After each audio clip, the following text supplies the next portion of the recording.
moldes, ética de la diversidad y la libertad.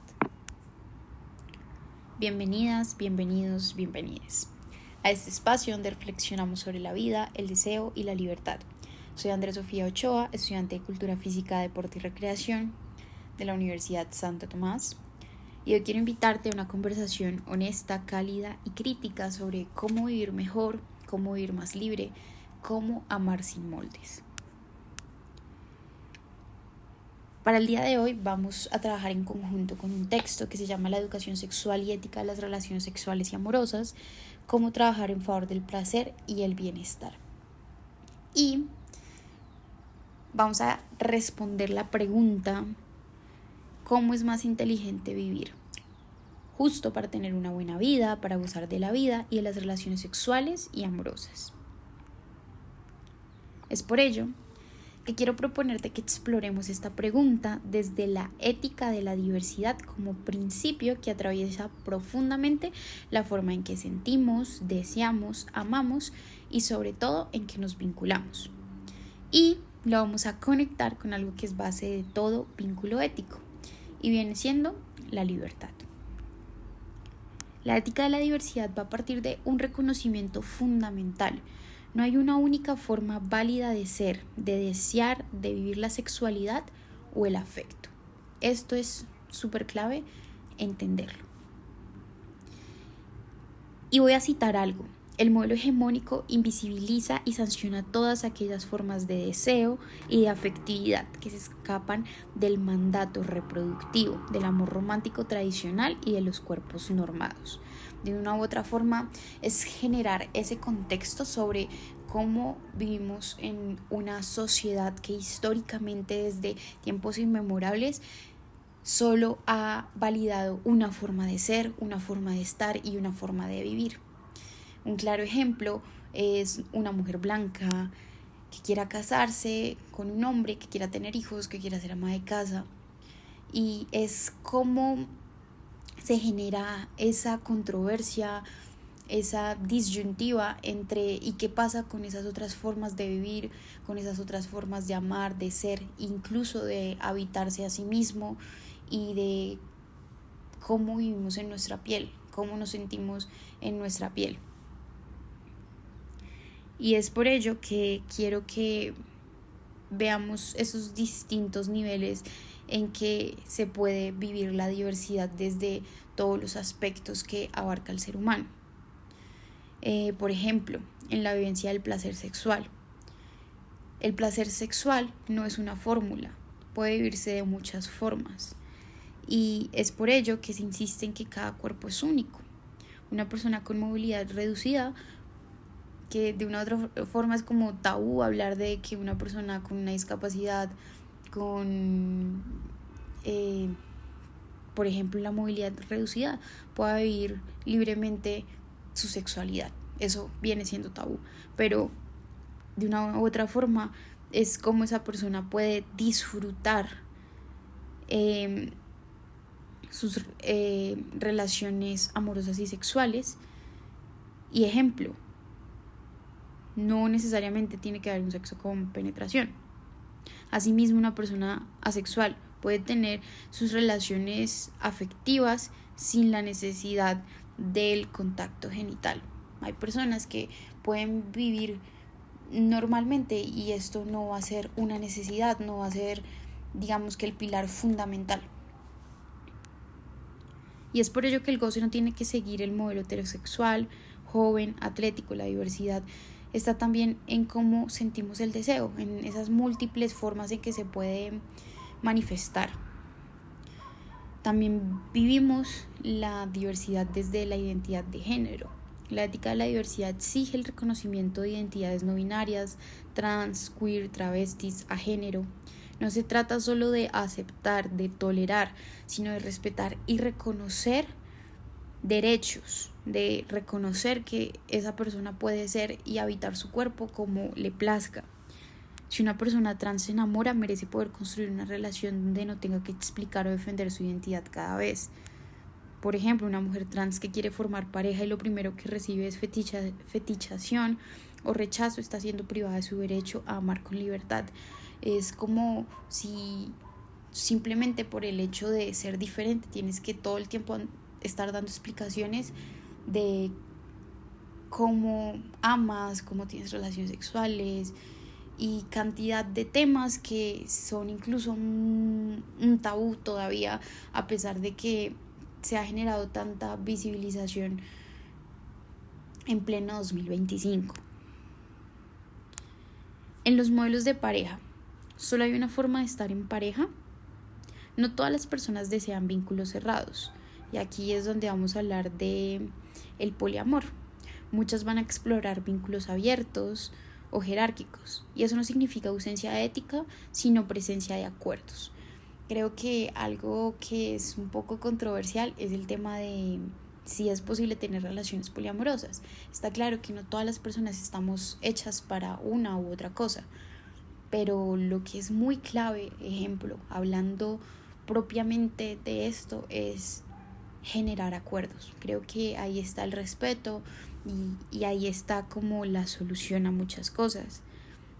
Hablando también del consentimiento y el cuidado.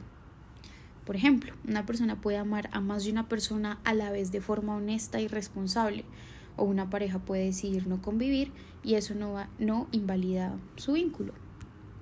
En los cuerpos. La ética de la diversidad también va a expresarse en la relación con los cuerpos. Cuerpos gordos, con cicatrices, con estrías, racializados, con discapacidades visibles, cuerpos envejecidos. Todos tienen derecho a sentirse deseados y amados. Una persona con vitíligo que no ha tenido nunca una relación sexual por miedo a mostrar su piel no es que no pueda amar, es que la cultura le enseñó que su cuerpo no era válido. Es por ello que la ética de la libertad va a exigir que cuestionemos esos moldes, que cuestionemos si realmente lo natural y lo bello es un cuerpo que cumpla ciertas características, cuando realmente esto solo pasa en películas, solo pasa en redes sociales, solo pasa en revistas. Si miramos a nuestro alrededor, hay muchos cuerpos, muchísimos cuerpos que se salen totalmente de lo normal, de lo impuesto, de lo que se ha validado. Y ya digamos que una diversidad más que entra y que siento que no se le ha dado todavía mucho de qué hablar, sino que sigue siendo como todavía muy como ocultado, viene siendo el lenguaje. Nombrar es existir. Cuando usamos lenguaje inclusivo o cuando respetamos el pronombre de otra persona, es reconocer su existencia. No es por moda, no es por joder, por así decirlo, sino es reconocer lo que esa persona es. Es como cuando una persona se llama Susana y Susana le gusta que se lo digan así, no Susanita.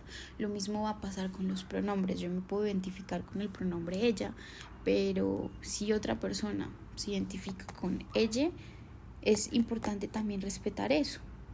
Es reconocer su identidad y el de una u otra forma ignorarlo, verlo como un chiste, va a ser una violencia simbólica. Y creo que esa es una violencia que poco mencionamos. Asimismo, el texto también va a señalar que las personas diversas necesitan verse representadas, que haya series, libros, publicidad donde haya parejas del mismo sexo, personas transfelices, cuerpos diversos deseantes. Y siento que eso es muy importante porque a veces cuando tenemos cierta situación, cuando siento que parte mucho desde que uno va creciendo, ¿no? Tu ejemplo, te empieza a parecer atractiva una compañera siendo mujer y crees que eso solo te pasa a ti y que eres la única en esa situación. Y a veces el hecho de que haya estas series, estos libros, estos contenidos, de una u otra forma te hace sentir que no estás solo y que hay más personas como tú, y eso es algo muy importante que va mucho con el ser social y es sentirte incluido, sentir que perteneces. Y es por eso que es tan importante y que de una u otra forma también ayuda a esto que mencionamos como libertad. Cuando tú ves que más personas con tu misma condición, con tu misma ideología, con tu misma orientación sexual, con lo mismo que tú tienes y con lo que te has sentido vulnerable, con miedo, pueden vivir felices, también es una forma de tú querer vivir y querer vivir desde esa libertad. Entonces, ¿cómo es más inteligente vivir justo para tener una buena vida, para gozar de la vida y de las relaciones sexuales y amorosas? Y mi respuesta es una libertad ética que no lastima, que no impone, que reconoce que el deseo es múltiple y que el amor no cabe en una sola forma, es la respuesta. La respuesta es amar sin moldes, escuchar el cuerpo propio, el del otro, dialogar, cuidar, reconocer al otro en su diferencia, no querer cambiarlo. Porque de una u otra forma, hablando desde la libertad, es reconocernos, es ser auténticos. Ahí radica nuestra libertad. Es no seguir lo que la sociedad impone y lo que es, digamos que, lo correcto, porque es lo correcto según quién. Es encontrarme cómodo, cómoda en mi propia piel, con mis propias ideologías, con mi propia identidad, con mi orientación sexual. Es sobre todo respetar mis límites, entender quién soy, qué quiero, cómo deseo. Y sobre todo, entender que mi libertad llega hasta donde empieza la libertad de la otra persona. Es cuidarme a mí mismo y entender que soy un tesoro, y también amar y respetar a la otra persona es entender que esa persona también es un tesoro, que no debo cambiarlo y de que la diversidad existe por algo, la libertad existe por algo, y digamos que el diálogo es realmente cómo todos los días puedo generar estrategias y mecanismos para, por lo menos yo misma como persona y con quienes me rodean, hacer lo posible por generar un mundo, un espacio más tranquilo, más amoroso, sobre todo más compasivo, sin importar ideologías, raza, sexo, religión, lo que sea.